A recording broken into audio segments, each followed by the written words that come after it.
Promis, il n'y a ni aimant sous la table, ni tour de magie. Simplement, le talent fascinant de Benoît, maître de billard artistique. La planche saute, avance, contourne la quille, ensuite recule à la petite bande et touche la rouge.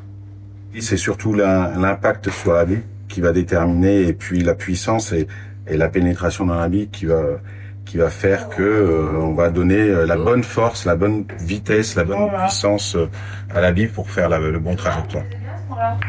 Sur son billard à lui, aucun trou, seulement 3 boules, mais une infinité de petites marques numérotées qui représentent les 100 figures à maîtriser. Alors la figure 21, c'est une des premières figures que j'ai appris, même la première figure que j'ai appris.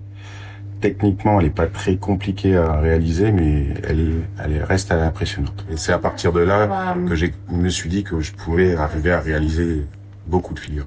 En France, ils ne sont qu'une vingtaine à maîtriser l'artistique et Benoît fait partie des tout meilleurs puisqu'il a récemment été sacré vice-champion national.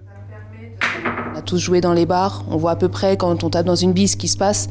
On sait que les bandes vont rejeter les billes, qu'elles vont faire un trajet. Mais une bille qui est capable de partir en ligne droite, de toucher une bande et ensuite de faire une courbe, ça moi j'avais jamais vu. Franchement, je suis super contente qu'il puisse participer au championnat du monde. Il s'est vraiment défoncé pour y arriver, donc il le mérite. Pour la première fois de sa carrière, Benoît va s'envoler en Turquie pour participer au championnat du monde de billard artistique. C'est quand même un honneur de pouvoir représenter la Fédération française de billard. On est 2 Français à y participer, peut-être un troisième. Et j'espère tous les deux qu'on fasse un podium. Après l'emplacement de la marche, on verra bien sur le billard.